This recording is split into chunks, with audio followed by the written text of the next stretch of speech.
In a world where humans and dragons bring stability to a broken world, giant storms of dragon teeth and claw threaten to ravage the multiverse. And one man has the courage to kiss his dog boyfriend. And a catman is also sad, and a trans woman struggles with bureaucracy. This is Tarkir Dragonstorm. And this is the Boardcast. Oh, I thought it was an episode of Cops going on there. Yeah. That was a great 2000s movie trailer voice. You got that like gristle in the back of your voice. Yeah, the old like the cinema synths. For sure. Yeah, My favorite part was where the guy kissed the dog. It's funny. Yeah. Those are all real things that happen in the story. You know they had basically one guy do all the voice overs for the trailers back then? Oh yeah, for It's sure. like one guy. Really? Yeah, I don't know his name, but hope Yeah. that guy made money off of He it. like talks like that in real life, and he's just down at Woolworths, and his missus is Yeah. like, "Please shut up." He's like, "Where are What, the carrots?" Are you kidding me? Why wouldn't you want to talk like that in public everywhere? No, 10 minutes In in, you'd be aisle like, "I'm done now." 6, you'll find. The cashier's like, just hand me the thing. I need to scan it in. There's only Yeah. one joke that I'm not over, and it's did you ever see the Burger Boy advert I made about the buffalo? They're like, "Where's my buffalo song?" No. Connor has that as his ringtone, and every single time What? somebody rings him, we're like, "Where's my buffalo?" We've missed a number of phone calls because we'll just sing the song instead. How did I miss this piece of Are you Northern on, Boards lore? have you been following the Northern Boards Instagram? To be honest, not so much. Have you caught the yeah. one with Danny wearing a rat costume? Oh, I need to. Yeah. I need to. Yeah. I dressed up as a rat, and I took like 17 takes, and I was so incredibly sweaty after, like incredibly sweaty after it. I'm normally completely fine opening the Northern Boards. Like, Sure. I'll just scroll past, like, oh, there's our, promo post and Yeah, stuff, whatever. yeah, and then yeah, one yeah. time I'm like, what is going on? It's just like here's an event. We're closed for this day. Rat costume. So coming to That's how it went down. coming to a cinema near you. In fact, it's even out already. It's Tarkir Dragonstorm. Yes. It's a brand new movie involving dragons, and hope you're not tired of listening about dragons for the 4th week in a row. No, it's still Dragon Month. We Still just worked Dragon out Month. we can, if we time it right, we can fit in a 5th Dragon Week month. So Month. the, week. the comparison you make was like Shark Week. Yeah, Shark Week. That's 7 days. Yeah. And we've done 31 days of Dragon Month. Dragons, dude. Dragons are remarkably upscaled from sharks. Exactly. So I guess they get an entire month, right? Yes. Like one shark is like what, a couple meters long? Dragons have at A least dragon- 2 more scales than sharks. Yes. Yes. Mathematically correct. That's technically least. true. So we welcome Matt back on this episode now for Hi. a common recurring segment now where Matt tells us what is the story of Magic the Gathering so far. Last Yeah. time we had you on, it was Aether Drift, and we summarized with basically after the big grand race, dragons are coming out of things, out of storms. Yeah. All right, ask yeah. me and Kang 3 questions each as a quiz, and whoever gets the most questions right about Aether Drift, Ooh. go. Ooh, okay. Let's see. Oh no, Matt's What- got the knowledge. He's gonna pick up the questions. What color pair was the team from Avishkar? Red, blue. No. The full guess. green, red. You both overlapped on the colors. It's green blue. Like Green, you went blue. you went either side. So I was 51% correct, right? Green, blue. Yeah. Yeah. Oh yes. Yes. Yeah. All right, 1 point to me. Okay, next question. I think you were close though, because the red white guys were the Power Rangers. I That just felt I- a little I bit fully Avishkar-y. guessed completely. Yeah. What plane were the red white team from? I thought it was a new one. Isn't it like a new Nope. one? No. No, it's a What previously do the red established plane. guys and white guys drive in the end? They were the Tron guys. They're the Tron the vibes. Trons. They've got like inspiration and courage magic. Dominaria. Nah, it'd be. Yeah, I've got no idea. Incorrect. The correct answer was Valor's Reach, which is the yes. battle bond set. I mean, Valor's Reach is like the name. That makes a lot of sense. Yes. Yeah. Yeah. I wasn't going to remember it, but I do now that you've said it. It hurts my brain. Yeah. And final question. When shit goes down in the middle of the story, what is our ragtag team of characters comprised of? Oh, it's the robot fellow. The what? Isn't it the robot fellow? The mechanist? No, it's Chandra Chandra, yeah. Yeah, Chandra's there. and her mum. Yes. And Loot. they're Loot- trying to know. They're Loot trying is there. I thought they were trying to get loot. Doesn't he get robbed? They rescue loot. No, there's a Right? whole frantic effort where they scrambled together. Things like Duretti? Yes. Yeah, Direct. okay. That is the other character. Yeah. They are all technically Most importantly, I got red-aligned. 2 correct and I beat Kang. Yeah. That is true. You can claim Loremaster title. Yeah. You have a belt right now. All right, we're going to do this next time again, but after this one, for the next one. And then I'm going to listen to the podcast the night before. There'll be this list, right? That's just like Kang 1 point, Danny 1.5 points, Matt the Loremaster like 16,000 points. Because I set the rules. You set the rules, yeah. Yeah. So yeah, this is a pretty fun set. For those, this is largely my role here. For those of you who weren't around for the original Tarkir, which at this point was 11 years ago. Wow, was it? It was 2014. Yeah. There you go. Yeah. For those of you who weren't around for that original set, which I was, Kang was as well, right? I You briefly were saw it, but at least- I wasn't playing Tarkir back then. But I think I was. You might have come in like dragons, right? I started playing around Shadows of Innistrad, which was after Tarkir. Sort of a bit after. Because what year was Tarkir again? So you said it was 2014. 2014. 2014. I just finished high school. So look at that. That doesn't make me feel exceptionally. Yeah, no. I was about to say, I was like, Dragons of Tarkir was the first pre-release that I worked behind the counter at Good Games. Wow. The recent big flashback for me is the Oblivion remake just dropped yesterday. And Yes. I downloaded it and I was like, I'm going to spend a little hour just to play it. And I forgot that the game came out in 2006. That's 20 years ago almost. So we talked about previously about the internet, right? Yep. What was your download speed for Oblivion? Oh, dude, I saw there was a 120 gigabyte download. I just left my computer and I didn't even check the speed. I know it was still going when I woke up this morning. So my download speed was between 30 kilobytes and 1 megabyte. Yeah, but that's Windows. Because I'm assuming you're downloading it on Xbox, right? No, on my PC. But through the Game Pass, right? The Xbox app No, on Steam. on Steam. Okay, it's super inconsistent. I find. Got it. Meanwhile, Greg just this morning posted like, "Oh, it takes me 30 minutes to download the 120 gigabytes." Yeah. I started it first thing this morning, and when I left home like a couple hours ago, it was still going, and I was like, sure. I played it a little bit, right?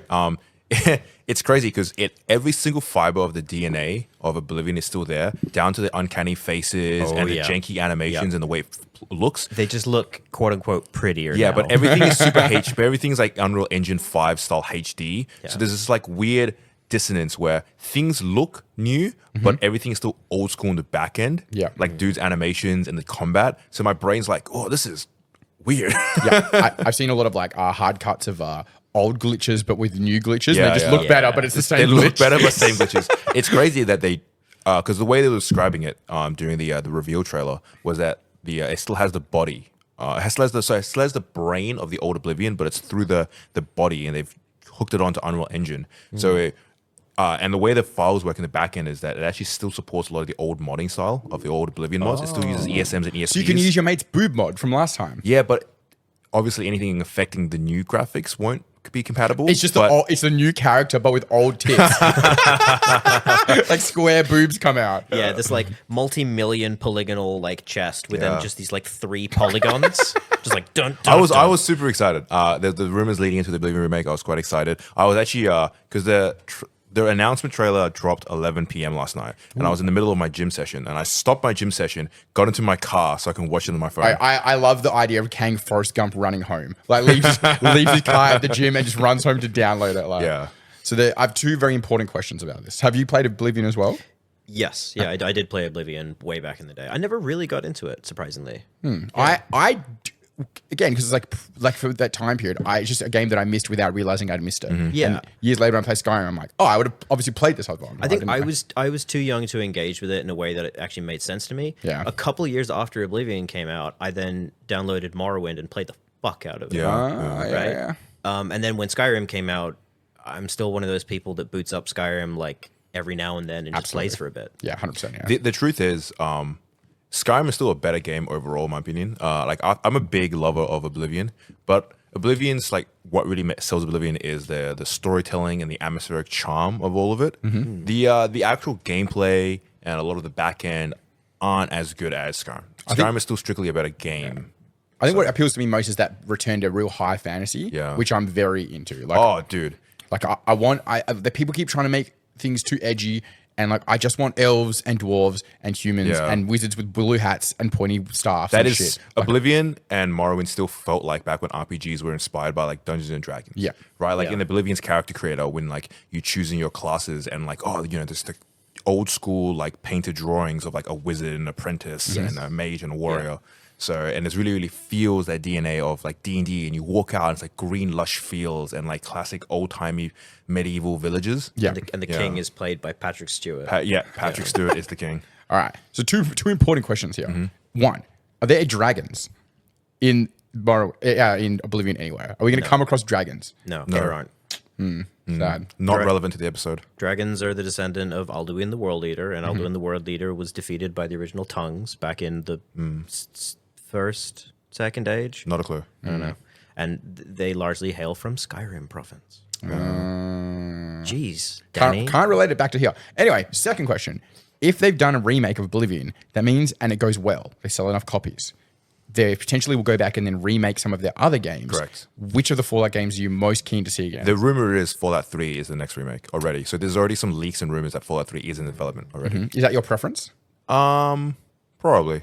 Probably Fallout 3 needs it more than New Vegas. I also just like New Vegas. I don't want them to touch New Sam, Vegas. I'm a bit of a purist where it's like it's okay leaving things their own little time capsule. We don't always have to go back and touch it. Because so much of the charm, specifically of New Vegas, was that it was made by a different team. Yeah. Right. It was just like they got given all the assets and the engine, and they were just like, you have 18 months, make a game. Yeah. And then they ended up coming out with like way more interesting content. It was like, I could go on and on about New Vegas. Should we talk about Tarkir Dragonstorm? Let's go back to dragons. Maybe. Yeah. I mean, it's fine. If we go down this rabbit hole, we'll be here for a while. Yeah. You just have me on for this lore podcast, and then we talk about like the Elder Scrolls. And I'm like, sure. That is a effectively whole how the separate podcast episode. works. You know what we should do is we should invite William on this episode, who's never played a single Elder Scrolls game. Well, have him sit around being like, why am I here this episode? It is nice when I ask you if you've done a thing and you say yes, rather than William, who's just constantly has never done anything ever. Apparently. Yeah. So be like, William, I feel like William's entire timeline of life is birth, went to work, done. Now, he did play World of Warcraft in the middle of it. Somewhere in the middle, he sprinkled World of Warcraft. I think he does fall into the same issue that I had with a lot of things. Is I missed a lot of stuff because I was doing World of Warcraft. Right. So I never played Fallout or Oblivion or any of these, like so many other regular Your time was games. vacuumed away. Vacuumed it into WoW. Makes sense. Anyway, Dragonstorm. Let's do it. Yep. So, Okay, sure. The Drift, we had these dragon storms appearing across the multiverse, right? Yeah, so I guess giving your sort of typical last time on the Magic the Gathering story, there are these dragon storms that are popping up around the multiverse. A dragon storm is like a naturally occurring weather phenomenon. I'd like to think like Sharknadoes, maybe, if you want to relate them. Yes, Yeah. just as deadly. They, depending on where they show up, they're, lightning, wind, rain, and then they birth dragons, right? So instead of like hail coming out of it, it's dragon. Oh, so it's less like a human birth where there's a lot of screaming and liquids. Well, I mean, there's a lot of screaming. What do you reckon your insurance premiums would be? If you were in an area that had dragon storms. Yeah, you got that fire, you got flood, you got dragon.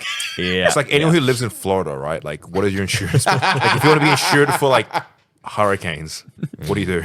I love the crocodile videos from thing where it's like he has to put in insurance that someone stole his bell, and then like they get their ring thing camera, and it's like the crocodile comes up and bites his bell off the thing and takes it away, and now the ring camera's like in its mouth, and he's like, "This is the proof." I saw that video. That was fantastic. And there's like the other alligator that's like on the lookout, Just hanging out. He's Yeah. just like, "Hey, what's up? Oh, hey, cool. You're still in a thing." Yeah, there's another one where they're like trying to climb the wall, and he's like, "What?" Yeah, are Stop. alligators like hurricane proof? Do they just like Are they hurricane? when natural disasters come through, are alligators the ultimate like I don't care? I guess This they is are better quite for us. low, right? So they can stay close to the ground. And they're hanging out by the shore, and then like some dude comes like flying past from the rapids, and they just Their go out and main grab some method of food. attack is spinning. It's spinning. So like they if just get, come together. If they get like flipped up into the air and then like land in the water somewhere, they're probably fine. If They're you want heavy to beat enough a to smash sharknado, through a tree. you got to get an alligator nator going the opposite direction. I like that it's kind of like a battery system. The more alligators it picks up, the higher the speed of the Nice. tornado. So that's how dragons are born, Yeah. right? Yes. So Wait, this is canon? Like dragons are born through dragon storms in Magic? Tarkir dragons. In are. Tarkir, okay. Yes. So So no coitus on dragon on Tarkir? no, which is why it was really weird. The dragons are cucked on Tarkir. Don't let Sarkin know. That man's he's gonna be real disappointed. No. Sarkin canonically fucks dragons. That's not up for debate. Whoa. There are dragons on other planes that lay eggs. You ever Sam. seen photos of how when they breed like a like a Chihuahua with like a Great Dane. That's what I imagine. It's just Sarkin on the back of a. Wasn't it Shrek 2? Donkey Cat Kids. Yes. Yeah. Exactly, The Donkigans. Yeah. What's Donkigans? That's amazing. Or what do you want to call them? Drankies? Both seem good, actually. We can market that. Make plushies out of it. Shrek 5, Drankenonkinants. All right. Those are the plushes that you sell a lot. Yeah, right? 100%. Yeah. So those are the first appearance, and I know we got a teaser on the storyline where Jace, Ugin, and Nico Bolas are somehow hooked up in some sort of plotline. Yes. So Tarkir is an interesting set story-wise because it's kind of the culmination and then the next step of the main Magic story. But Tarkir itself doesn't actually have a lot to do with that story. It's kind of like the setting of it. So realistically, the big main thing that you need to know about Tarkir as a setting is that it's been around for a really long time. It's been one of the planes that Ugin, when he very first became a planeswalker, we're talking like millennia ago. So for context, Ugin is Spirit Dragon. Yes. One of the big like players in the overall Magic storyline. Yes, there was a giant progenitor of all dragons called the Ur-Dragon. You've probably encountered them in Commander before. They laid a bunch of eggs. Those eggs were known as the Elder Dragons. In one of those eggs, there were twin dragons, Nicol Bolas and Ugin, right? They hatched out of their eggs. Basically, all of the other Elder Dragons died or got killed or got eaten, mostly by Nicol Bolas. And Ugin was presumed dead, but he became a planeswalker.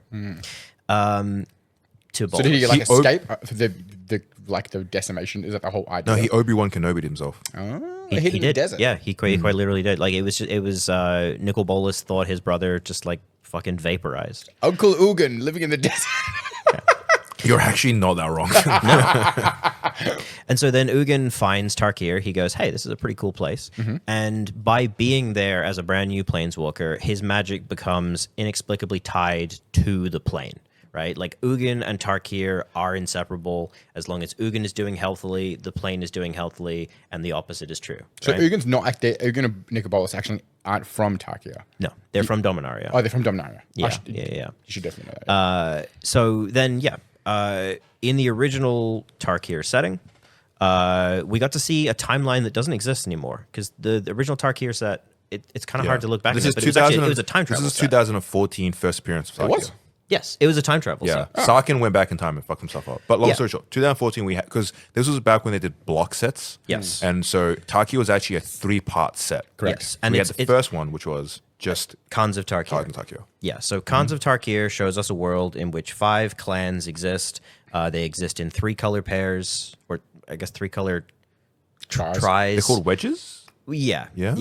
We previously hadn't seen those specific 3 color combinations like recognized Yeah. before Because as prior like, unique it was identities. Alara. That we Yes. had we had the names John de Grixis. Yeah, and so this So one on we and so got our forth. Mardu and our Temur and our Sultai and our Abzan and our Jeskai, all of which we still use today. I'm actually fasting today. I'm trying to do 48 hours. And you said wedges, and the first thing I thought it was chips. And I was like, fuck. My local pub does triple fried chips. Yeah, shut up, man. Oh, Kang, don't. He's gonna eat the microphone. Yeah. So we had these 5 clans, and there were no dragons to be found whatsoever on Tarkir because we found out that a long time ago dragons went extinct. And Sarkin is from here. Sarkin is a They went draconic extinct planeswalker. because the humans hunted them, or did they just leave or hunted them? They went extinct. Oh, we and don't then know. that's it. Well, no, we do know, but like that's when we first encountered it. Is it because they went fucking? They forgot how to do that bit? It's because Ugin died. Right? I was expecting some sort of like Dovahkiin situation. Yeah. Where yeah. They No. Fusrodad themselves. like one chosen one killed all the dragons. So Sarkin was born on Tarkir, and he was really upset that dragons don't exist anymore. He was the only person. Because that Sarkin felt like wasn't that. from Tarkir, right? No, he's from Tarkir. He's from Tarkir. Yeah. Okay. He was born into the Mardu, and he used to have a beef with Zurgo because they were out on some mission, and Sarkin exploded in fire, and it Right. like killed a shit That ton was of his Mardu. spark. I thought it was Awakening? because Sarkin just, Zergo killed, like destroyed Sarkin's hat or something. No, Sarkin Right. killed a bunch of people. So he far, fucking exploded. Tarkir is a set where there once was dragons. There are 5 Yes. clans that each kind of represent the they represent the clan Yeah, and in different ways. I should say, I love Tarkir as a setting. It is an impossible setting for me to talk about without getting side railed into different topics. So I'm going to be trying to narrowly focus as much as I can. we have Khans of Tarkir. Sarkhan misses dragons. Yes. Sarkhan has been hearing Ugin in his head since the Zendikar block. We're not going to get into it. Sarkhan then travels back in time using Ugin's skeleton, specifically like his rib cage, as like a big time portal. Then we get Fate Reforged. Oh, there's that land that has that on. Before we get too further in, when he was Sarkhan dead, like not around at all at that point, or was because you mean Ugin? So Ugin, sorry, was Ugin dead, or because Ugin's a spirit dragon? He Ugin kind was of dead. rides. He was dead. At that point. He was dead. When we go back to Fate Reforged, we find that him and Bolus were having a big old climactic battle, and in that battle, Bolus wins because of trickery, right? And then in the main timeline that we'd seen before that, Ugin just dies. But now that Sarkhan is back in time, he's able to basically like heal Ugin back to health, put him in a protective case, and when we then go into the actual future, like the current timeline, which is Dragons of Tarkir, Ugin is now alive again. He's just been healing for 1,200 years, which kind of meant that there wasn't any like tonal consistencies in the timeline as far as Nicol Bolas is concerned. He thought he killed his brother. 1,200 years passed and he didn't see his brother, right? Right. So how do the magic timelines work? Is it there's just one and it can change back and forth in that one string? Or is it like a Marvel thing where there's multiple branches happening all the one there time? is one. This is realistically the only set that we've ever seen with a divergent timeline. We have seen time travel before, but it definitely treats time travel like a linear path. Got it, yeah.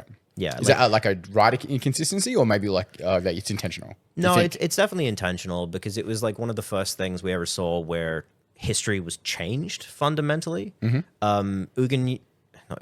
Urza used to use Karn to travel back in time all the time. Yeah.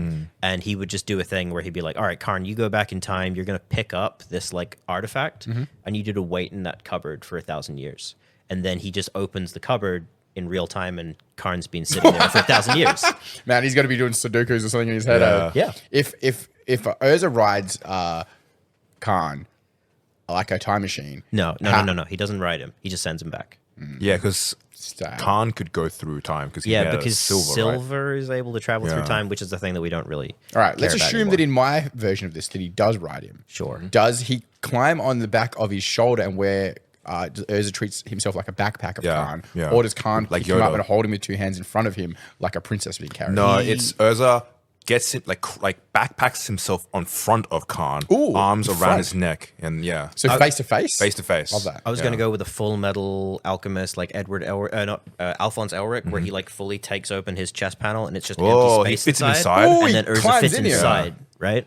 Imagine if Khan was in and like, no, you're staying in there now. And he's just in there. He just like welds some joints shut. And it's like, hope you're happy in there. Can you imagine Mishra's like, oh, my arch enemy was that easy to beat the entire time? What if Urza gets inside and it's like Septic Man from last week where it's Oh just, God! I'm glad I Second missed mention this. of Septic Man on the podcast. yeah, I'm going to make it Septic Man podcast. Septic I don't know. Man. Don't Google it. All right, Don't Google it. I'm going to leave it as it is. So yes, for all time intents and shenanigans, purposes, and now into the current because they keep it a one timeline because for the sake of just keeping things consistent, you don't want to be too yes, much. for all intents and purposes, Dragons of Tarkir is the timeline. That is the right? It's timeline. like the Dragons of Tarkir is the set that was always supposed to exist. Khans of Tarkir was like a what if future. Yeah. The problem was the what if future was really cool. Yeah, people Yeah, really it was like a really the good plans. set. Yeah, one of my favorite sets of all time, like legitimately. Influential set had a lot of powerful cards come out of it. It Yeah. was incredibly cool. Like Fetch is back in standard. It Massive. had fun mechanics. It had powerful reprints. It had really cool like clan aesthetics. 3-color emphasis as well Yeah. was really good for a lot of formats. Yeah. It was the return of Morph, which was kind of cool as well. And then they went, actually, no, that timeline doesn't exist. It's this one where dragons rule. We've got these dragon lords, and everyone went, oh, Yeah. okay. Well, I mean, the dragons are cool, but I kind of miss different. I miss the Mardu. Right. And then after Khans of Tarkir, we had the next part of the block, which was Fate Reforged. Yeah. Fate Reforged. Ugin's back in the timeline. And what was the big story plot point of that part of the block then? Just that was it? That was just Ugin was back? Sorry, I thought we already did this. Ugin doesn't die and gets put in a cocoon. Yes. Yeah. Yes. All right. Okay. And then, okay, keep moving. Keep Yes, moving on, Matt. yeah, Sorry. yeah, it's I'm all good, it's taking all you off good. at this point. Fuck's sake, Kang, are you not paying attention? I'm over here, my head playing Oblivion. All good. So then, yeah, we find ourselves in Dragons of Tarkir in a future where the 5, I guess, like most dominant dragons existed to Right. the point that they had been alive for 1,200 years. They established themselves. Somehow the dragon storms seemed to pick up on like genetic information. So all the dragons that were being born genetically similar to one of these 5 dragon lords. I like the idea that they coitus like fish, where the Oh, storms. it's like a spawning pool. yeah, it's like a spawning pool, right? So like it's full of eggs, and the dragons have to just go jizz at the storm. Jesus. This is like an Adam and Eve situation for dragons. Where they all I come think from more of like 5 when the dragons. salmon are like, when they like leave all the eggs on the floor and then they just like Is that how they do it? spunk I've never looked it up. Yeah, like they layer the bottom of like the river with eggs, Oh. and then the fish swim over the top, and they spunk on the eggs, and then they put just Tarkir whichever all ones, over it. whichever ones Yeah. go. And because water moves around a lot, it's just kind of like a shit show of like who gets impregnated by who. Yeah. Wow. Get out of that water, bro. So like it's more Oh like no, you can see the jizz. Yeah. Oh, as in yeah, it's heaps. the local wildlife all get the fuck out. there's that one weird badger that gets in. You're like, It's just like chilling, having a jacuzzi, and they're like, Yeah. "Get the fuck out of here!" I do like the idea of like the big primo dragon trying to protect his storm from other dragons going near it. Like, I see you, get away from there. It's remarkably pretty similar to that. Like that's genuinely a thing. I'm a historian. because they establish their sort of clan territories, right? So the thing about the dragons timeline was that it was really really good for dragons, and it was really really really really shitty for literally everyone else. Everyone else, yeah. except for Sarkin. Sarkin was like super happy about things. Right, and there's a couple of different things that happen in that timeline. It's one of those like time travel things where all of the main characters are still there, but their destinies are different. Yeah, of course, Right, yeah. so like instead of Zurgo being a giant hulking like Genghis Khan orc, in this one he's a puny little bell ringer. In one timeline, Narset was in charge of the Jeskai. In this one, she's a planeswalker. Right, that kind of stuff, where it was like it's the same character but different. But it was really cool to see the different variations of the characters Yes. based on what they could have been. Well, I assume if there's giant flying lizards just in Perth, all of our timelines would be slightly different. So I get it. It makes sense. Yeah, it is one of those things that like when you bring it up, you're like, well, hang on a minute. Isn't it entirely possible that like a random dragon attack could have totally wiped out this bloodline from existing like 800 years ago, Yeah. and the same people would not have been born? been around. But it's fine. We're just going to ignore that. It's cool. It's cool. And yeah, so Dragons of Tarkir was a good setting for the dragons and people that like to suck up to dragons. A couple people seem to do pretty well. Sorok, Sidisi, Taigam, they seem to be doing pretty well. Those are all characters that we had seen previously, right? And then the magic story progresses from there. Like we just sort of didn't touch on Tarkir for a long time. Literally 10 years. Yes, the War of the Spark happened. None of that had anything to do with Tarkir, right? Narset became a character that we saw a lot more, but it was like she just sort of left Tarkir behind and continued around the multiverse, right? Then the Phyrexian War happens not too long ago. The Phyrexian War does come to Tarkir.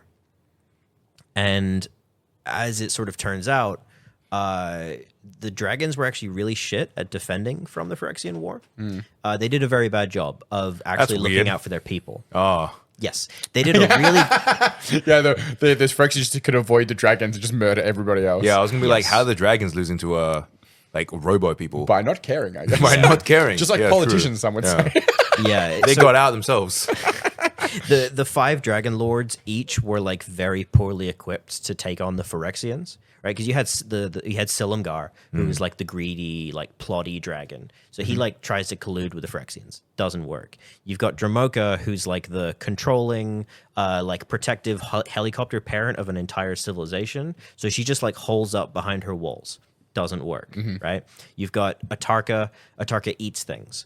You can't eat Phyrexians, doesn't work, right? Bad for the stomach. It's just like every single one of them is just like, no, it doesn't go well. And there's a couple of team ups that sort of happen. Like Zurgo does ride on the back of Ojutai, the blue white dragon lords. That canonically did happen, which is kind of cool to actually see those like team up cards from March the Machine actually happen because most of them didn't. Yeah. Right? Most of them are like, oh, wouldn't this be cool, I guess? And then we'd never see any story like The superhero duo of Slimefoot and Squee.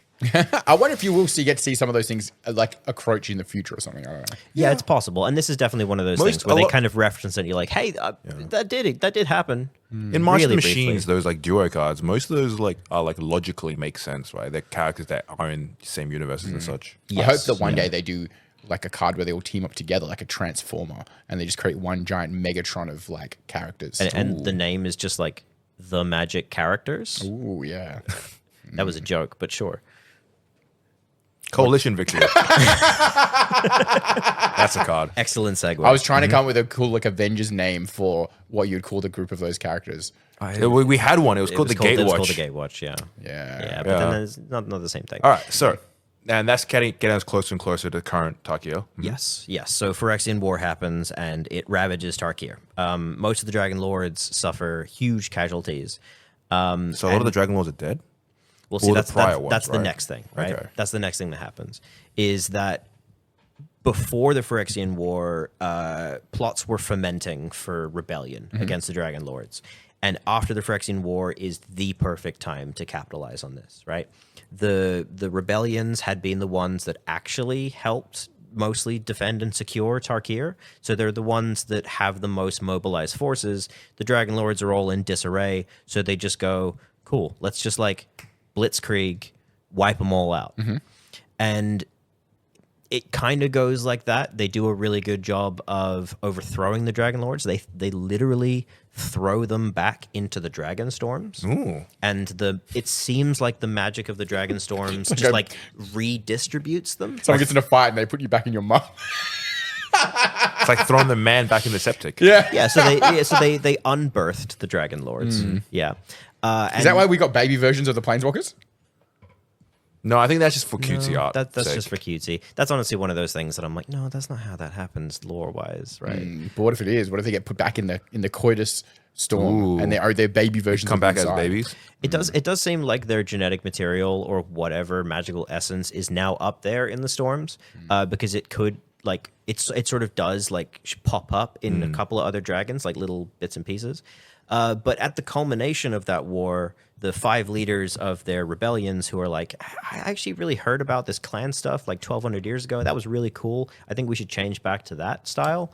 They all get together, and Narset, who at this point has come back to Tarkir and is, in the midst of the Phyrexian War, she then loses her spark. They are like, I got this crazy spell. It's going to allow us to have control over Tarkir again. I'm really not kind of sure what it does, but I'm going to pretend like I do know that it's going to be really good, and we're going to cast it. And from this spell come out the 5 spirit dragons, right? So each like leader of the rebellions, of the new Mardu, the new Temur, the new Sultai, they pour in their intent of what they want their clan to be like now, and out comes a spiritual manifestation of that. So is that represented by the 5 commander decks? Is that what those dragons are? Those are they're like literal characters, right? yeah. Those spirit dragons, the ones that show up in the commander decks and the ones that show up in the main set. Those are like the 5 dragons, the like Betor, Neriv. I'm still learning their names. Right. Hence why I was like these new dragons came up and I wasn't recognizing them because they were Yes. like, oh, these aren't the old Dragon Lords. No, and they're not dragon lords. So they're kind of more like spiritual leaders of the clans. The clans have their khans, right? And then the dragons are also in a position of leadership or kind of like reverence, I guess. Kind of think more like a monarchy where the queen, like sort of like what Britain had, right? Where you have a regent and then you have an actual government. Yeah, I'm with And you. the regent's like in a position of respect, but you can kind of talk to them. They get to keep about a their couple giant things. house, but Yeah, exactly. Except they're like a giant dragon. no one's pretending they knowing that the rules. Yes. Yeah. And, nobody messes with them because they're powerful in different ways. So, yeah, the spirit dragons are pretty cool because they then sort of change the magical essence of the magic of the dragon storms. And so now the dragon storms, dragons sort of come out of them semi like identity, and then depending on who is there to like claim them, they either become a wild dragon or they become one of the 5 clan dragons, right? So there are now just like a scattering of hugely diverse dragons on Tarkir. The problem is, during this entire time, from the War of the Spark, right? Ugin intervened at the end of that and captured Nicol Bolas. So Bolas was the big bad guy, wore the spark. As far as everyone else on the plane was concerned, he died. But at the last moment, Ugin comes in. He does a little mind talk with Jace, and he's like, hey, we know that Bolas has got something planned if he dies, right? He's already died at least twice. Yeah, he's coming back. right? Yeah. So what I'm going to do, we're going to strip his spark, and I'm going to go take him away. Can you just convince everyone that he died? And so Jace does that. He's like, sure, whatever. So he's the only person in the multiverse that knows that Bolas is still alive. And Ugin then like takes Bolas through the Blind Eternities to, they have kind of like this chill pad called the Meditation Realm. Right. Ugin made it / found Is it. this a plane? Yeah, it's like a weird pocket plane Right. where like the only thing that exists is like a giant glossy surface that extends forever. And so he takes Bolas there.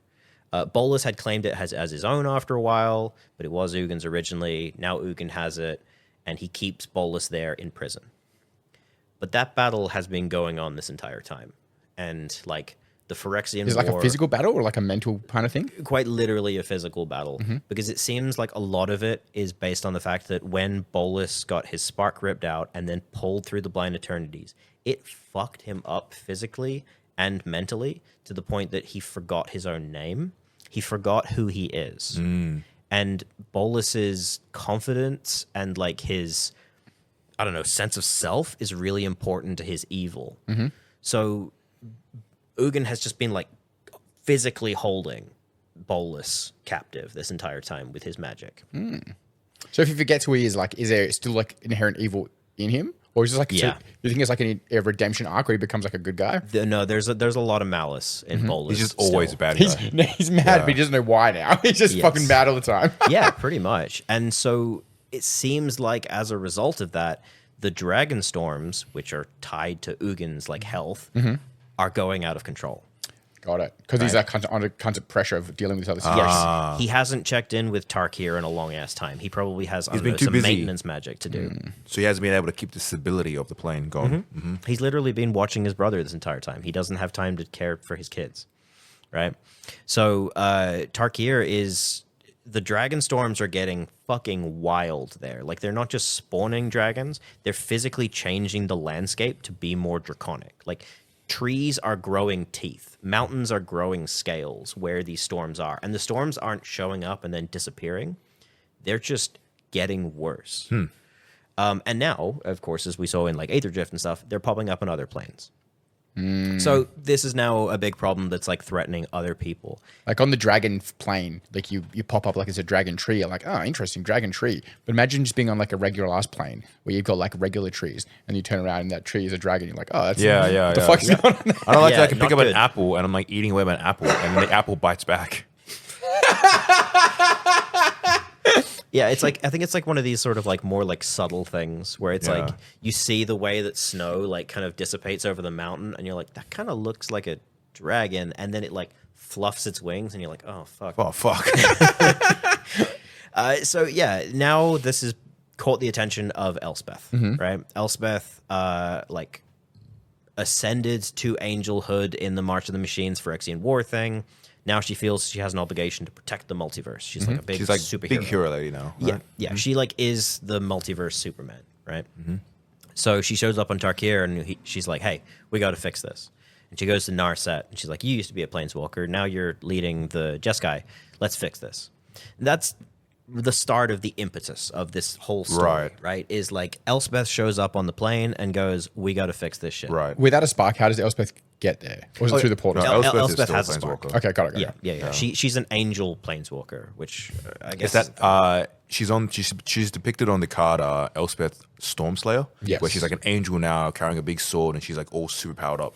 yes. You know, like in this fictional world that I've created in my head, where the storms are just giant Cordis machines. I like the idea of her turning up with like a spray bottle, like a water spritzer, and she's just like, no, less corny. Yeah, that is a very mono white thing to do. Just be like, stop it. Yeah. Stop having fun. All right, well, this makes sense on why the Tarkir Dragonstorm storyline is a little bit more isolated away from the current like goings of the in and outs of the story. So Yeah. it's a little bit more of just like a catch up of, hey, this is what's been happening on Tarkir. These are what the Dragonstorms are, Yes. rather than the greater storyline involving Lute and like what his involvement is.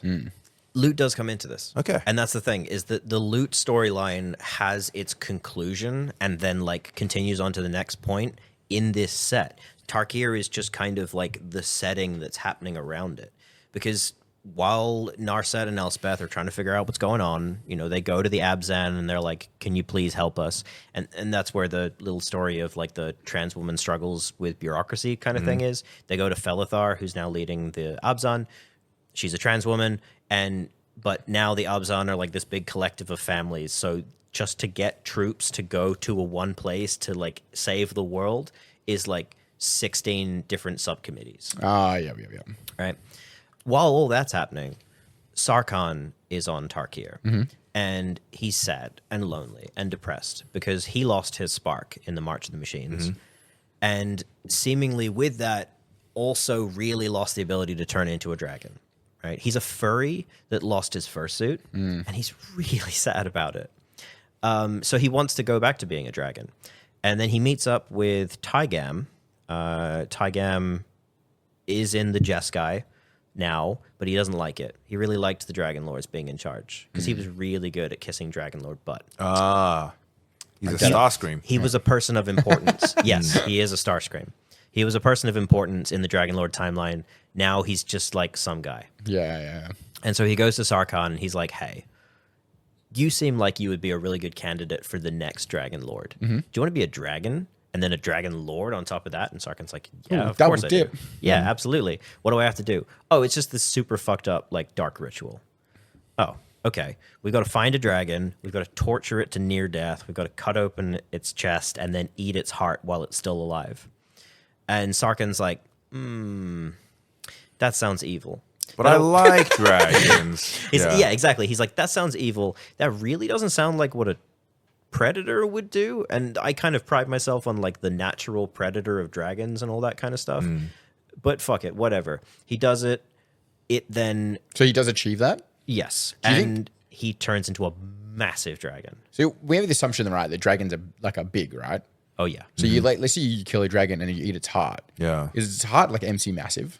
Do you have to complete eating the heart, or is it just good to get to take a bite? It's like a competition eating, dude. Yeah, now it's like the hot dog yeah, eating yeah. competition where, like, you know, you cut it open, you're like, oh man, I didn't know this heart was going to be the size of a car. Well, I mean, we're talking about like a watermelon-sized heart here. This is like a young dragon, and he's like holding it in two hands. gotcha. I can eat a watermelon. You can cheat and you can get a small dragon. I didn't think about But that. like- He's just got a lizard. He's got our thorny lizard from last Thorny, week. yeah. But like an entire watermelon of raw meat I could do it.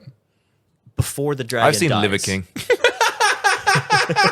Sarkhan is just the liver king of Yeah. fucking Tarkir. Yeah. So then Sarkhan starts to turn into a giant dragon, right? Meanwhile, But he's not depicted on any card, right? That's as a the dragon? thing. I'm really pissed off about this. We didn't get to see Sarkhan as a giant dragon lord on a legendary creature. He's not even in the art for anything. Sarkhan as the giant dragon is the big battle for the set, right? Because then That's the climax of the story, then? it's the climax of the story. Is there's a portal, an omen path in a little temple that the main characters are trying to get to. Sarkhan is in the way, and he's taken control of all the dragons in the entire plane, and he's trying to destroy everybody. So then Elspeth is fighting him. Elspeth and Ajani. Ajani is here. Ajani's not in the set. Ajani is here. He's just a cat man. He's sad. I guess he's chosen this place to be his retirement. His entire purpose in the story is to like show up and be like, man, I really regret being a Phyrexian. And then his characters around him go, it's okay, Ajani. You're not that bad of a person. It was a Phyrexian thing. And he goes, no. I killed people. No, it was me. And I really liked it, but I don't like it now. And then for him to then show up at the end of the story, right? to help fight. Right. It's Sarkhan. like a plot point they just added in so they can maybe re-reference it later on. Yeah, To be and like, it by definitely the way, does- Johnny's. Oh, so he did a good Tarkir. thing. Yeah, yes, he's good again. Yeah. It seems like the kind of thing as well where Ajani was there when Sarkhan's story first started back in Shards of Alara. So now that this ends up becoming the end of Sarkhan's story, Ajani is here. I don't know if that makes it like a thematic full circle thing. It's just sort of more of a coincidence. Yeah. But I feel like that's what they So were trying to go Sarkhan for. also wasn't from Tarkir. He was from Shards of Alara. No, Sarkhan's story started on Alara. Got it. Where Ajani was, but he is from Tarkir, right? So, the big old fight is now happening. Elspeth is so small compared to Sarkhan that she is compared to a mosquito. That's how big of a dragon we're talking about, right? When he moves, it's like it transitions from night to day. Yeah, he's the size of a mountain. No, he's way bigger. Every flap of his wing is like the transition between night and day because it blocks and then unblocks the sun.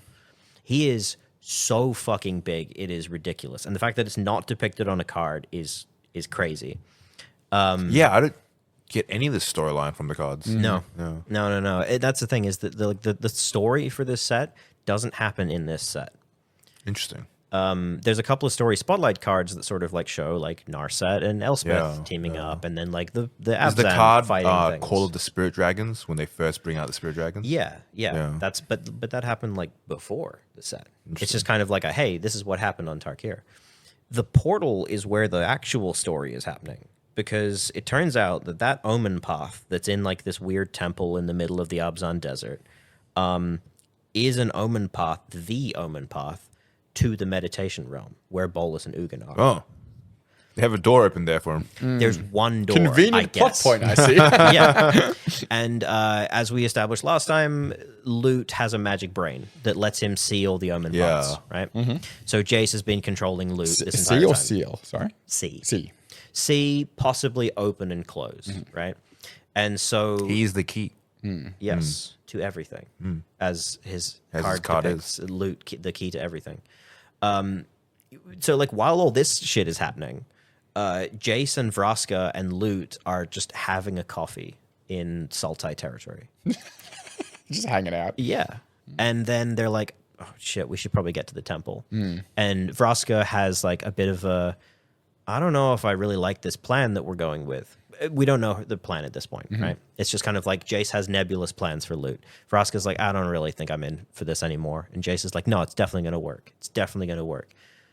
Spoiler alert, it definitely doesn't work. So then they rush to the portal. Yeah. And they go through the Omen path. They find themselves in the meditation realm. Narset follows after them. Elspeth follows too. Right? It gets really weird really quickly because it turns out that the meditation realm is like a fucking liminal space where like nonsense is everything. All of a sudden everyone is seeing like a completely different reality. So this is a place that humans aren't supposed to go to? I don't even know Maybe if dragons? things are supposed to be here. Right. It's like a gap between realities that Ugin Comes like an episode of Felix the Cat. Just Yeah. just completely just off base. It was like that episode in The Simpsons when Homer finds himself behind the cupboard. Oh, And yes. it's 3D very, now. Very good choice. Yeah, yeah. Lute is screaming the entire time, right? Just while I'm explaining this whole sort of like the ending sequence that happens, just imagine that there is a fuzzy child in the corner just Freaking losing its shit, right? One screening at the Minecraft movie. I was going to say when the mums are like Woolworths and says no to the donuts. Just screaming and running Oh around. yeah. This kid just stepped on like every single Lego and then fell down the The stairs. first downstairs. And the Lego turned into a dragon tried to eat him. Yeah. And now they're on an acid trip as well. So they kind of are able to like coalesce their reality to something that they can all perceive. This is the point in the story where the writers go, hey, do you remember the fact that Narset is autistic? I know we brought that up like way ages ago, and it's kind of like a super minor part of her Yeah. character. This is the point where it's important because she's able to like logically process the entire world, and she's like, I'm super good. She Rain Mans it? She does. Yeah. She's like, I I fucking struggle every single day with shutting out stimulus. That's all that this is. Yeah. Let me tell you how to do that, right? And then just like Rain Man into like a real reality. And they see Jace, and Jace just like has loot, and he's like, I'm gonna do it. And everyone's like, don't do it. Yeah, question mark. What are you gonna do? And then he's like, I'm gonna take Bolus's power. And then they sort of like pan over, and Ugin and Bolus are there, are like grappling. And then fucking Elspeth, who, as far as she's concerned, Bolus died, goes, holy shit, it's Bolus. Oh yeah, because everyone else doesn't know except for Jace. Yeah. Yes. Yeah. At that point, Bolus goes, my name is Bolus? Oh no, his amnesia's turned Interesting. around. And then Ugin's like, shut the fuck up, shut the fuck up, shut the fuck up. It's like when your mate's drunk and you've all he wanted to keep going out further, like later on that night, and you've all convinced him, and he's so drunk he's forgotten. But then someone is like, "Oh, I thought you were going out." You're like, "No!"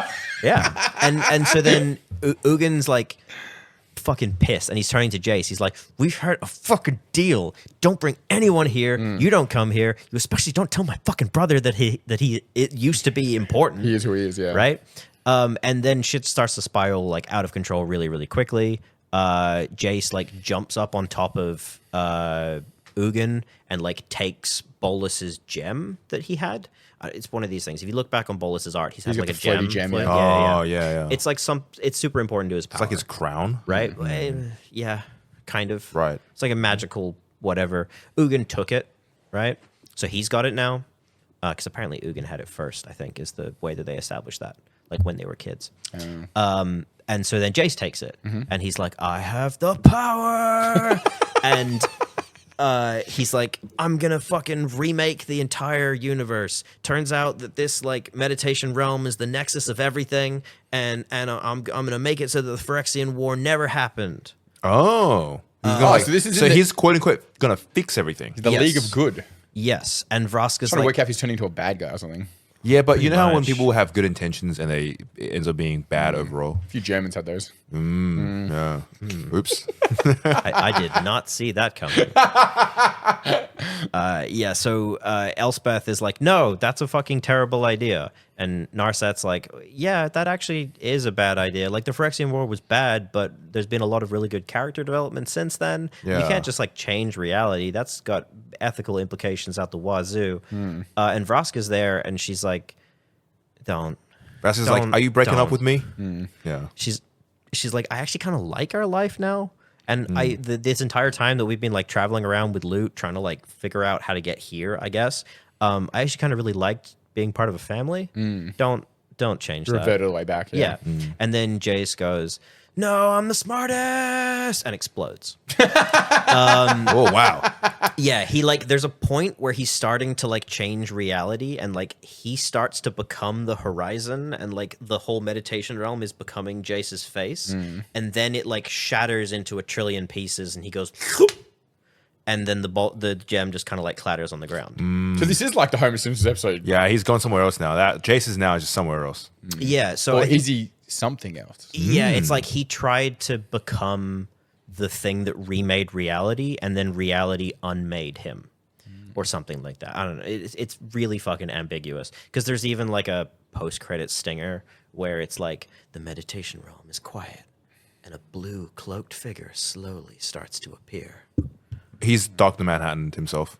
Yeah, he's Dr. He's Manhattan coming back as himself. God. He's gonna. He's coming back as Urza too. Honestly, of all the characters, to Dr. Manhattan, Jace kind of makes the most sense. Yeah.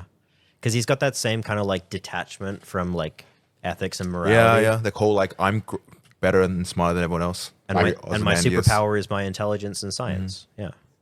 Yeah. So then shit goes wrong like really, really quickly, right? Because the meditation realm is now like fundamentally breaking down. Ugin and Bolus still battling it out.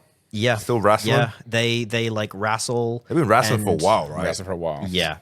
And of course, like I said, the entire time Loot has just been screaming. Yeah. Vraska scoops up Loot. Everybody rushes for the portal. Bolus goes, see ya, and like fades into nothingness to go somewhere, I guess. and Ugin's like, fuck! Is it like a point where it's like got out. the memories start to flood back in, and he Pretty starts much. to know what's going on? He's like, you guys are treating me like I'm some big villain. I'm going to have to That's find out awesome. more information about this. Yeah. Let me go Google myself. Yeah. Right. And so then everything sort of goes down, and they come out, and the Sarkin battle is like still happening, and Ugin is super fucking pissed. He's like clearly worse for wear. He's like extremely bloodied, and he's like, Sarkin, fucking stop it. And Sarkin and Ugin have kind of had this like weird father-son relationship this entire time, right? Because it's like, oh, you're the ghost dragon dad that helped me bring back all the dragons, right? And so Ugin's like, fucking just cut it out. And Sarkin's like, no, I'm the best dragon ever. This is what you wanted, right? And Ugin immolates him, just completely like vaporizes him with ghost fire. Ugin straight up does. This is the equivalent of like you work out really, really hard. You try to get super jacked, and you go to your dad. You're like, Dad, look at this. I'm finally become an Olympian. And then your dad shoots you. Yeah, and like fucking turns you to atoms. Ugin did the like -X on the original Planeswalker that was like exile everything. And it was just like, no. And just unmade Sarkin. And then like Sarkin I like that screams. Sarkin was like, "Are you proud of me, Dad?" And then he's like, Dad just like kills him. He's like, are you proud of me, Dad? Just like Ken's No. childhood. Me walking up with my dad. Look, this is what I made in Lego. And my dad's like, "Yeah." He like slams it against the wall. Yeah. Yeah, so it's weird because This is why you don't have a brother anymore. this is why you're like child number 7. The sixth, Yeah. the previous 6 disappointed me, right? It didn't survive. Yeah. So now the plot point is all over, right? Because now we have Nico Bolas, big old dragon villains, back out there somewhere doing his thing. Yep. Jace is gone, doing something. Ugin's back in the realms, pissed off. Yep, and like Sarkin is dead. Sarkin is dead because remember as well, like Ugin has like ghost fire magic, which is like incredibly powerful fire that has no heat and is invisible. So Sarkin, who I established is fucking big, burns to death, and no one can see the flames. Yeah. Ooh, Just like this that F1 video Yes. where the guy. For like a long time. It's probably one of the most traumatic things anyone has ever seen if they were there, right? Just this colossal dragon screaming and flying around and burning, and it sounds epic. In kind of like the real definition of that Like word. the first few days as it's occurring, they're like, "Oh my god!" And then after 3 or 4 days, they're just like still watering going, their garden, and they look up and he's just screaming. You're like, "Oh yeah." Yep. Everyone's got like a rag across their mouth. They're Papa, like, "Fuck, the it sky is smells." screaming. Yep. It's going to be like that for a while. Yeah. Oh shit. And then how's Tarkir after all this? That's Just the- back to regular schedule? Just like That's the thing. back to regular everyday life? That's where the story ends. You know that whole thing about the dragon storms getting out of control? Yeah. Nothing changes. Ugin comes back. Oh, this thing, and it's like turning off like a leaky faucet. He just like tightens up the fucking like screws. He's all good. I might have to go back and sort of recheck the final chapter, but I'm fairly certain that there is a point in the story where they go, Ugin, can you fix this? And he goes, no. It's like, what do you Like think this is? he's like, shit's out of control too much. I don't know what to do with this. I mean, too busy wrestling my brother for a millennial. Yeah, I only infinitely torture people. I don't know what this fixing things are. Yeah, Ugin really is like the ultimate. Like, Altruist. he's like a centrist, right? Because he goes, I'm just gonna sit back, right? When the Eldrazi were fucking up Zendikar, Jace was like, how do we defeat the Eldrazi? And Ugin went, well, actually, we don't know what the Eldrazi are, so maybe we shouldn't kill them. Yeah, what if they're the good guys? Yeah, because he's been around for so long. He's beyond like the whims of the coming and goings of planes, right? Yeah. Doesn't really matter to him. He obviously mentioned the Eldrazi, right? So the 3 big bads of the entire like Magic universe, Yep. theoretically are like the Eldrazi, Nicol Bolas, and then the Phyrexians. Correct. Yes. So are we just in line to get Nicol Bolas back Yeah, again? I think it's his turn again. Or Yeah, are we I- on like an eternal wrap up of these characters to see a new big bad? It's possible that we're now gonna come back into the cycle of Bolas. Which is my favorite, like a big bad of. Yeah, of he's the lot. definitely the most like genuinely maniacal evil of magic. It's more intentional than I think the other two. Like the Having a Eldrazi face are like to a the villain. parasite. Yeah. The Phyrexians are like an evil cult, but they genuinely believe in what we're doing. Whereas like Yeah. Nicobolus is like, he knows he's doing the wrong thing. Yeah. Well, he did before anyway. Once again, it's easy to point to single villainous figure and just be Yeah. like, that's the bad guy, get him. Yeah, you know? like he's the bad guy. He's the one behind all of the nefarious And the plots. Eldrazi have never been like super. For me, the Eldrazi have never been like super convincing villains because they've always been implied to be like bigger and greater than things. You want to understand what's actually going on. It's like you Yeah. can't really plot them as villains because like maybe they are, maybe they're not. Who really knows? They're like an existential threat that's Yeah. kind of hard to define. You can't Like, really put a they face to do a them, lot right? of horror, right? Yeah. Like, you look at a lot of the art and stuff like that for Battle for Zendikar, and it's people turning to sand and like spinning inside out and being like sucked Yeah. of all their color. It's horrific, but It's you hard never- to plot line them into a villain if they also can't really communicate at all, right? I like to Yeah. imagine you go into like their thoughts and it's just like waiting room music and they just think they're recycling Yep. correctly. You know what I mean? They're like, oh, They're like the vacuum cleaners just coming through and they're just cleaning up. Yeah. Yeah. See, this is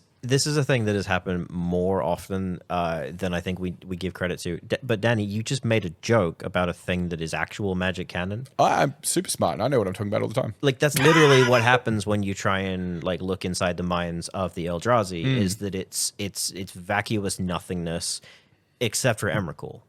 Because for some reason Emrakul has like a fully fledged personality and a visualization of self, and like has gender. None of the other Eldrazi have any concept of gender, but Emrakul's like, I am a woman, and specifically, I am an angel. Whoa. Yeah, that was a whole thing in the Shadows not of know that. Innistrad plotline. I didn't know that Eldritch part. Did you Yeah. know that part? No, I didn't know. No, The it's angel part? No. Yeah, so Do you think it's like, because in the Bible how angels are like described as like horrific? Yeah, like the biblically accurate ones. Yeah, nothing Yeah, like yeah. a proper angel one. I wonder if that's like a semi-reference to that or something. Maybe. Yeah, it's in the sort of established mythology for Zendikar, because the Eldrazi were there for a long time. This is just a quick aside. It's just kind of a cool thing. Because they were there for a really long time, they accidentally like leaked into the mythology of the planes that were there.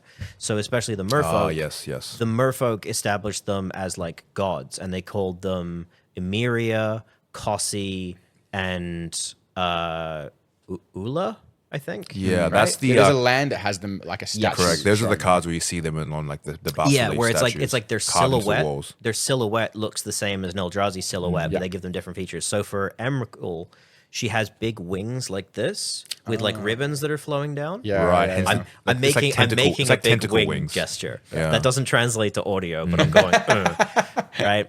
And so yeah, I think she identifies with that. She's like, that's sick. So snap back into the current plot line as well. Yep. I feel like, well, we know that, I mean, the Final Fantasy set doesn't get that's not included in the Magic storyline, but the set after that is the Blind Eternity storyline. That's Yeah. what's it called again? It was Magic the Gathering, Beyond, Edge of Eternities. Edge of Yes. Eternities. Edge of Eternities.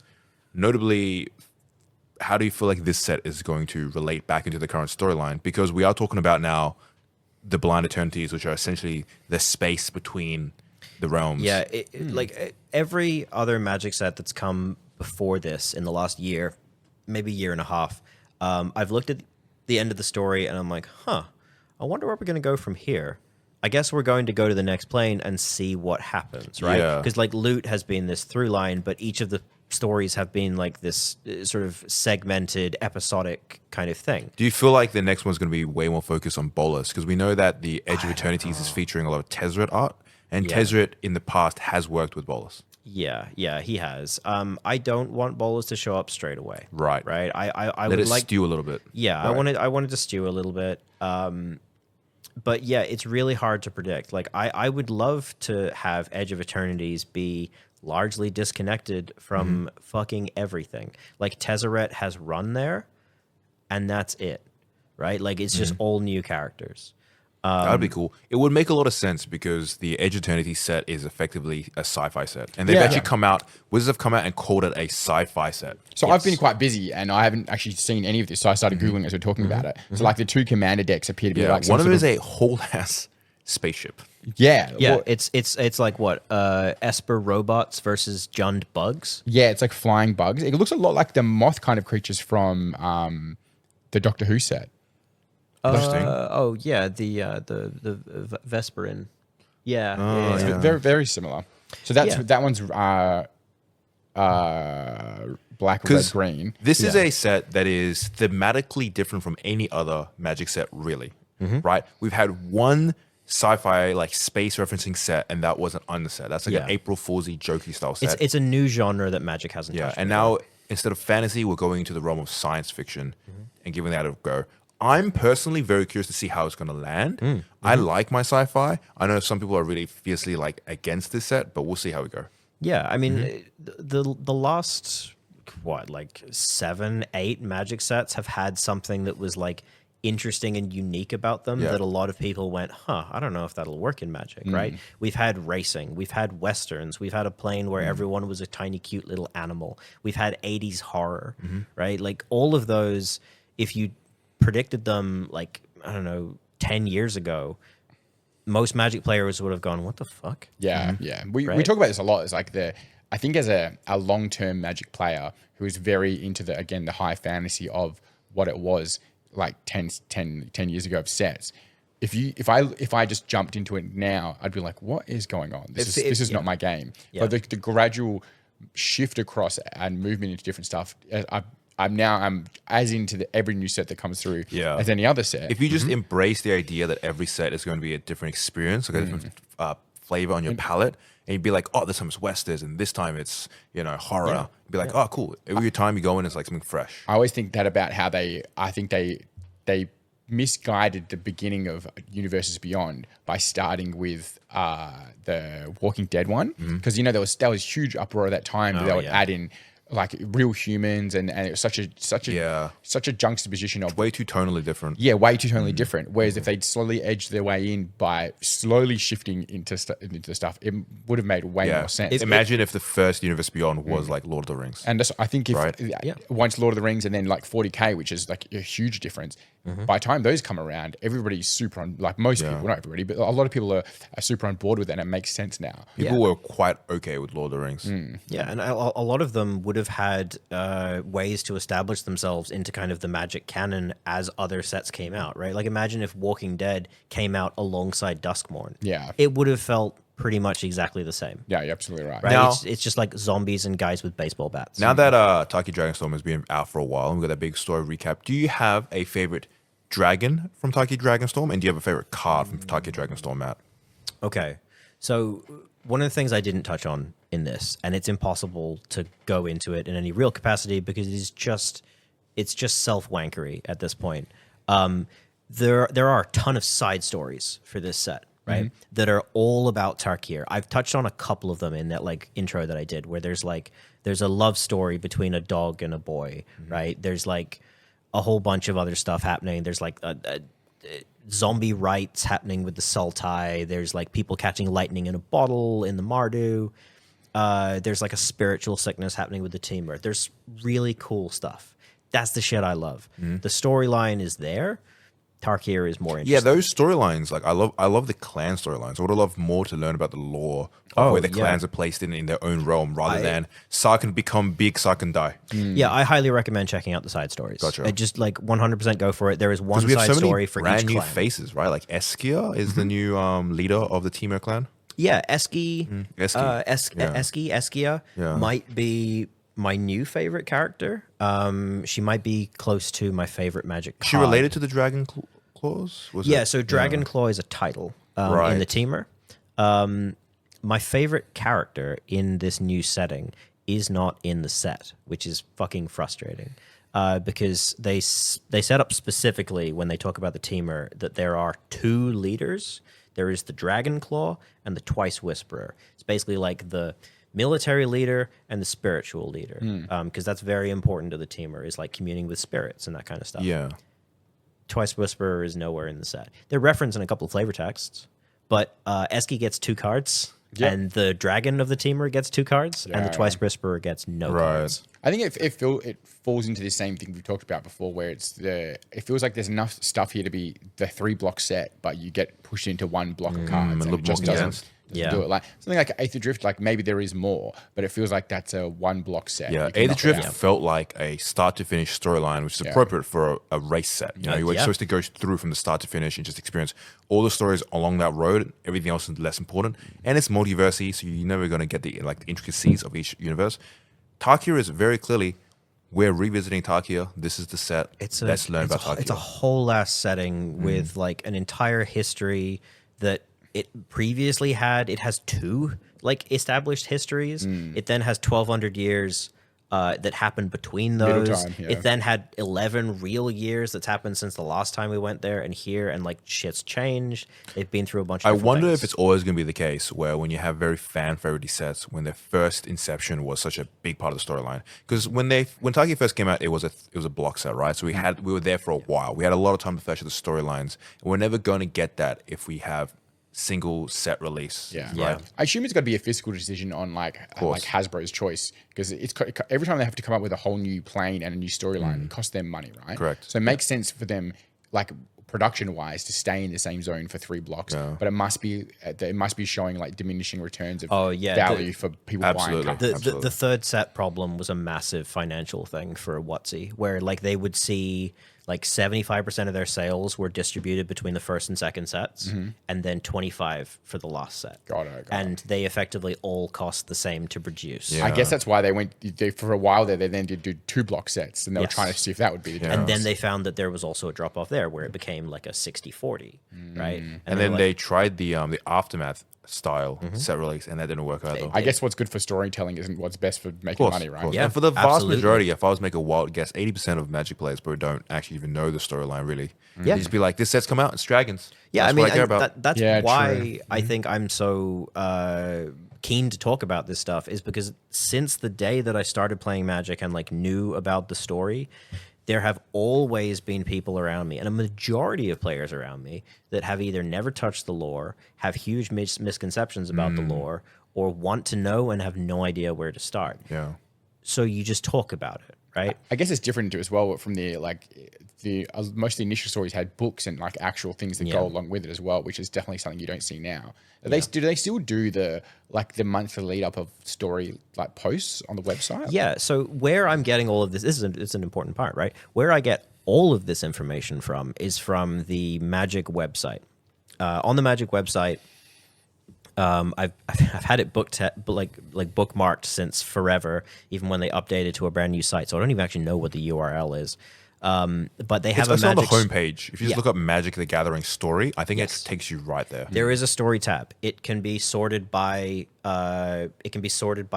It can be sorted by character, all that kind of stuff. If you want to focus on specific things. Oh, cool. When a set is coming out, they do basically like a story update every like 3 days. Yeah. You'll get like 6, maybe 7 chapters of the main story, and then you'll get 5 to 6 side stories that are just purely about like stuff happening. Okay. And that's what we got for Tarkir. And do you have, sorry, going back real quick. Yes, I should Favorite probably card. answer your actual favorite question. dragon, favorite card. Favorite dragon. My favorite dragon is probably. Oh God, what the fuck is his name? Umeni. Which It's- colors? It's Temur. The Temur are my clan. I love the Temur so much. Yeah. The team have this really cool, almost Inuit style Yeah. design to them. Like they're designed to look like they're from the Arctic regions, very Yes. fur covered, and they have they have to fight to survive, almost like ruggedness to them. Yeah, like they're- Surek Dragonclaw, the old Dragonclaw, was like this big burly guy wearing fur and was like They have a real respect for nature because nature does not respect them. yes. So then they also have to be very, very rugged, very strong people. And Ureni, unfortunately, a lot of these new dragon lords, like spirit dragons, different names now, they right? have names that haven't immediately caught me. But I really like the Temur dragon. It has kind of like a vaguely animalistic bear-shaped face, and they're kind of thing. Are we talking? Is Like this on the Falcor. commander deck? It's in the commander. All of the spirit dragons are in the commander decks and in the main set. Yep. There's just one for each, right? So yeah, it has a like. You need to look closely at it, but it's kind of got like a bear skull to the top part of its head. Yeah. It's a very large, very bulky dragon, and it basically kind of like moves around Temur territory in kind of like a migrational pattern, helping people as it goes. Oh, yeah. I just really like this dragon. It's very, very big, very, very cool. I like the idea of it, just like, it's moving around. It's like area that it protects, and like rocks up at your house one day, and you're like, oh man, I really did need to move this tree down the back. Yeah. Of the Are you thinking what I'm thinking, backyard. Danny? Spirit bear from an Arctic region Warhammer Fantasy. You know what I'm thinking of? Yeah. Yeah. Crocodiles. The Abzan Dragon Betor, I'll also give a minor shout out to because they use the pronouns we, just we, because they refer to themselves as a collective and they don't seem to make any differentiation between themselves and other members of the Abzan.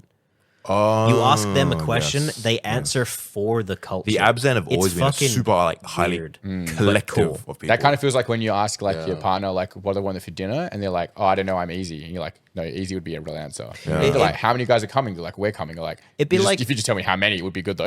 Yeah, it'd be like if you asked your partner, like, what do you want for dinner? And your partner's response was, Australia typically enjoys red meat. And you're like, that's not a fucking answer. Yeah. So do you have a favorite dragon from the set? Like, I haven't character-wise dived now? super hard and far enough into the set. This set came out at a time where I haven't had a lot of time to really dive into the lore. I like a lot of the aesthetics coming out. I am still more tied to the clans themselves rather than the dragons. So I've always had a soft spot for the Jeskai. I love that monastery look and feel, and plus they have a lot of fun gameplay. I love how they care about. Also, the set brought in a ton of new mechanics. Oh, great I mechanics. really like the new mobilize mechanic. The mobilize mechanic on the Mardu clan is really cool. It really emphasizes that like fight and die and aggression. Mobilize, flurry, harmonize, renew. Absolutely. Cool mechanics. So I'm not sure about a favorite dragon, but definitely new favorite themes. Fair enough. So, and then do you have an overall favorite card on the set? Like if you had like one card that literally stood out to you and you're like, yeah, that's the one I'm gonna buy from the set.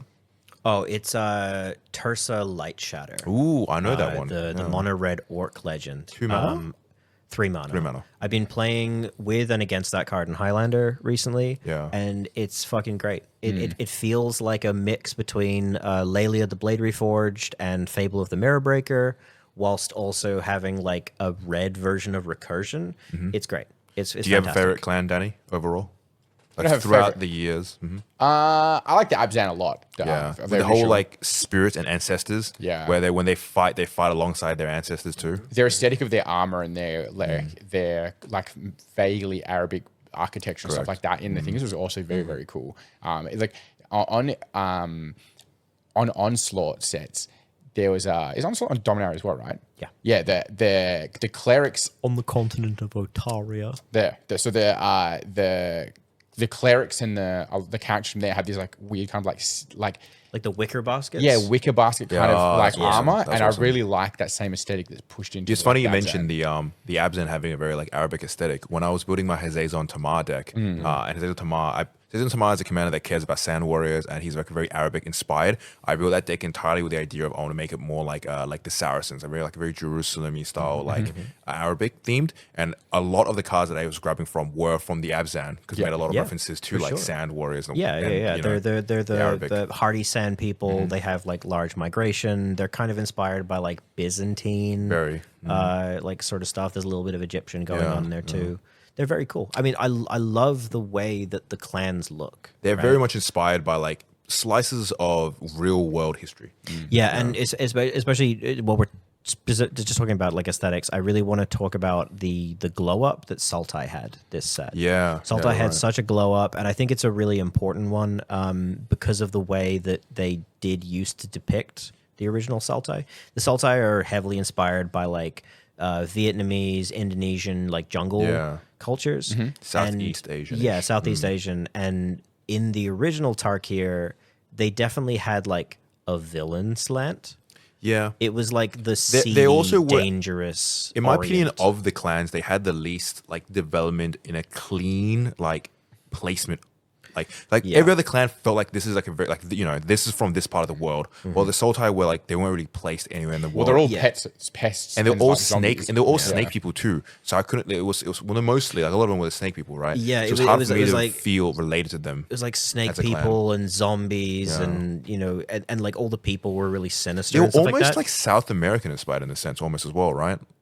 A little bit. I think like based on like a lot of the architecture and the art design, it was definitely like that. Yeah. Like Burma, like Yeah, Thailand yeah. and stuff. It was very much like sort of like Balinese temples and Yeah. things like that. And in this set specifically, they've really given much more of like an emphasis on like the beauty of those cultures. They've also made it a lot more like rounded. It's got a lot more of like a reverence for the dead rather than just kind of like the zombies are like shambling monstrosities with shackles and stuff. There's like they've completely eliminated all of the like slavery aspects of the Sultai. It's a much more palatable and enjoyable like look. I guess it's more of a celebration of it rather than making them the enemy. Yeah. They didn't want to make them into like the Russians of a video game, you know? True. Yeah, and we've also seen the change with the Rakshasa, the demons that used to be allied with the Sultai. They were originally depicted as cats. We have one in this set. It is just a straight up like Asiatic demon. It has none of the. I'm not going to get into the whole cultural tiger thing. Yeah, because I feel like you can talk so much about representations of like how these clans and how they place themselves in like the lore and what they actually supposed to depict. So yeah, and more knowledgeable people than me have talked about, especially some things during the original Tarkir that were problematic. They were like they were like not super well handled, and this time around, it seems like all of every that. single one of the clans is super race adjacent, and it's like, Yes. how do you treat those correctly, right? Especially from when it first came out in 2014, when the climate was different, right? It was a different time. It was a different time. Absolutely. Well, thank you very much for joining us. What does the Temur feel closer to then? You think? Oh, they're like Siberian, like Inuit people. yeah. sort of when like- I like- see them as Inuit. yeah, like sort of like the Arctic regions of like China and Russia. Actually, I think there's one like Temur Ascendancy, and now it's very, very clear like a grouping of that. When I kind of, see like, them, I just aesthetic. see them as like Siberians or Alaskans. Yeah. That's why I depict Yeah, them yeah, as. yeah. Are you gonna ask me what my favorite dragon is, Kang? What's your favorite dragon? Dragon is nuts across your face. Damn it! I walked into that one, right? I was waiting for you to ask it naturally, so I seemed smart, but didn't do it. So you know. Thank you very much for joining us today, Matt. It's always a pleasure. I'm always here to. It's cool. It's cool to catch back up because I know Tarkir for myself as well as a big I'm a big like fan of this set. So having that little recap here really kind of places me back into where currently things are going. Yeah. So And I think for anyone out there that is interested in getting into the lore, if they really like Tarkir as a setting, there is some really good stories from the original Tarkir that go into like the whole time travel-y stuff. You can check that out on the Magic website. If they're not there, because I know they purged a bunch of that stuff. A lot of people have archived that stuff on like the Wayback Machine and everything like that. But yeah, feel free to like stop me in store and just ask me about any of the legendary characters in the set. Every single one of them has at least something going on that I can tell you about, and I can point you in the direction. before we of head cool out stuff. as well. Now the next set release in June because now Wizards of the Coast has decided to on like a 2-month release schedule per set now. Yep. June is going to be the next one. It's going to be Final Fantasy. How much Final Fantasy do you know, Matt?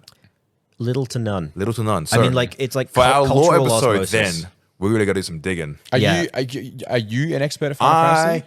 No, little. Little. I played like one of the games. I played some of 7, some of 8. I played through 10-2. Yeah. While I was very, very I think tired. the truth is that like I've been a gamer for a very long time, right? So Yes. I was like It's impossible to osmosis. ignore. I've like osmosis some knowledge about the franchise. Yeah, but not enough to say that I know about Final Fantasy. I'm gonna, everyone's gonna know sort of like the main points of like, oh, Aerith gets killed by Sephiroth, right? Like Sephiroth and the one-winged angel, that kind of stuff. Cloud Strife. I mean, it's mostly 7, actually, really. Then there's also like, what's the fucking guy from number 10 with the Titus. Titus. The Actually, Ti- I don't the know. Titus this. laugh. Like, Yeah, I'm living yeah. on. I know like suplexing the train and stuff. You're gonna love that episode, Danny. Do You're we gonna, use this as like an open call to like any listeners? If you're yeah, how if much you're Final, here if you how in much Perth, if you know a lot about Final Fantasy, let us know. yeah, if you're a listener and you can make it to the shop, then yeah, give us a shout on like social and we'll Educate get you us. on to educate us. Yeah, it'd be really cool to see, especially someone talk about like how the cards compare to the lore, right? Oh, 'Cause of course, those yeah. are always interesting things. I remember having a lot Especially of fun with the that art when, coming out and things are looking quite gorgeous already. Yes, I remember really enjoying that when D&D got its cards, and you're like, oh, I get it. Like the blah blah blah blah blah blah. It does this. It's kind of like the game mechanic. All right. Thank you very much for joining us, man. Yeah, cheers, Mark. This has been an awesome Appreciate episode it. as well. Always a pleasure to have you on. It gives us. It's one of the more like It's one of the more informational episodes we do. Normally, we talk a little bit of nonsense on the podcast. Absolutely, yeah. And like this little Dragonfell episode was, I try my best Perfect. to keep it nonsense, but just apply more educated man true. here. I do very much appreciate that because I know I come on here and I just go like kind of into like lecture mode. No, it's all right. I'm more than happy And to sit here and I listen. appreciate when jokes get dispersed into it and like different opinions Absolutely. and things like that. So No, I it is actually really always enjoy a these. pleasure being All right. on the show. And we'll see you guys around. If you Nice. catch Matt in store, make sure to say hi. Ask him about the lore. Ask him about the game. Yeah, ask him when he's midway through a turn for a rules question. Yeah. That's definitely his most favorite pastime. Look, I mean, yeah. Take care, everyone. Have a great Catch you around. See you.